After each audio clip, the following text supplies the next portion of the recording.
এই ফ্যাক্টরিটা চীনে প্রায় $100 মিলিয়ন একটা বিশাল জায়গা। এখানে শুধু রিবন ডল তৈরি হয়, যেগুলো দেখতে নবজাতক শিশুর মতো। প্রতিদিন হাজার হাজার ডল তৈরি হয় এবং বিশ্বের বিভিন্ন দেশে পাঠানো হয়। ফ্যাক্টরির ভিতরে ঢুকলেই বোঝা যায় কত বড় এই কারখানা। আজকে আপনাদের দেখাবো মানুষের মতো দেখতে হাজার হাজার ডল কিভাবে তৈরি করা হয়।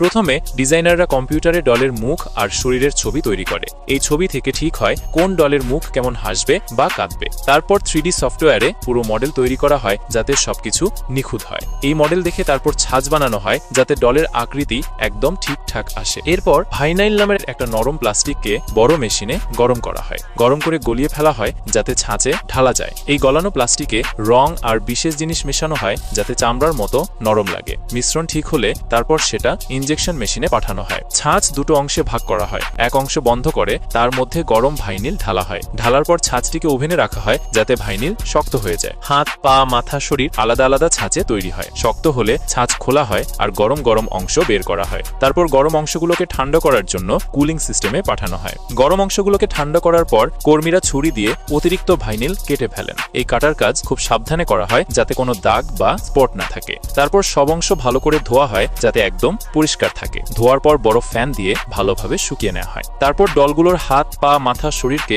গরম আঠা দিয়ে জোড়া লাগানো হয়। জোড়া লাগানোর সময় এমনভাবে লাগানো হয় যাতে হাত পা নড়তে পারে। এমনভাবে লাগানো হয় যেন হুবহু মানুষের মতো মাথা ঘোরানো যায়। আঠা দিয়ে জোড়া লাগানো শেষ হলে আরেকবার চেক করা হয় সব ঠিক আছে কিনা। তারপর পেইন্টিং রুমে নিয়ে যাওয়া হয়। সেখানে কর্মীরা হাতে করে প্রতিটা ডলের গালে গোলাপি রং দেয়। চোখের চারপাশে হালকা ছায়া দেওয়া হয় যাতে গভীরতা আসে। তারপর নাক, ঠোঁট, কপালে ছোট ছোট দাগ দেওয়া হয় যাতে একদম শিশুর মতো লাগে। প্রতিটা লেয়ারের পেইন্ট শুকিয়ে তারপর পরের লেয়ারে পাঠানো হয়। এর পরের লেয়ারে প্রতিটা পুতুলের মাথায় চুল লাগানো হয়। চুলগুলো একটা একটা করে সুই দিয়ে মাথায় গেঁথে দেওয়া হয়। এই কাজে অনেক সময় লাগে কারণ হাজার হাজার চুল লাগাতে হয়। চুল লাগানোর পর কাঁচি দিয়ে কাটা হয় যাতে সুন্দর স্টাইল হয়। শেষে আঠা দিয়ে চুলের গোড়া শক্ত করা হয় যাতে খসে না যায়। তারপর আসে চোখ লাগানোর ধাপ। প্রতিটা ডলের চোখ এমনভাবে লাগানো হয় যেন কোনোভাবেই বোঝা না যায় এটা অরিজিনাল চোখ নাকি নকল চোখ। চোখগুলো কাচের বা প্লাস্টিকের হয়, খুব সুন্দর আর জীবন্ত লাগে। মাথার ভিতর থেকে ক্লিপ দিয়ে চোখ টেনে বসানো হয়। চোখ বসানোর পর ডলকে ঝাঁকিয়ে দেখা হয় চোখ নড়ছে কিনা। চোখের রং নীল, বাদামি,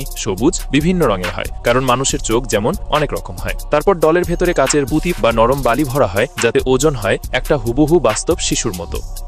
কাচের পুঁতি বা নরম বালি ভরা হয় যাতে ভারসাম্য ঠিক থাকে। পুঁতি ভরা শেষ হলে পিঠে জিপার বা সেলাই দিয়ে বন্ধ করা হয়। এখন ডলকে ধরলে মনে হয় সত্যিকারের বাচ্চা। এরপর ডলগুলোকে নরম কটনের ছোট ছোট জামা, প্যান্ট, ফ্রক পরানো হয়। কর্মীরা হাতে করে সাবধানে প্রতিটা ডলকে কাপড় পরিয়ে দেয়। মোজা, জুতো, টুপি এমনকি ডায়াপারও পরানো হয় সবগুলো ডলকে। পোশাক পরানোর পর ডলগুলোকে পুরোপুরি শিশুর মতো দেখায়। এরপর আসে কোয়ালিটি চেকিং এর ধাপে। এই ধাপে কোয়ালিটি চেকাররা ডলকে হাতে তুলে সবকিছু ভালোভাবে যাচাই করে দেখেন। চুল টেনে চোখ ঝাঁকিয়ে হাত পা নেড়ে চেক করা হয়। কোনো দাগ বা ভুল থাকলে আবার ঠিক করার জন্য পাঠানো হয়। সবকিছু ঠিক থাকলে গ্রিন স্টিকার লাগিয়ে পাস করা হয়। পাস করা ডলগুলোকে নরম কাগজে মুড়ে বক্সে রাখা হয়। বক্সে জন্ম সার্টিফিকেট, নামের কাগজ, সব ধরনের ডকুমেন্টস জিনিসপত্র দেওয়া হয়।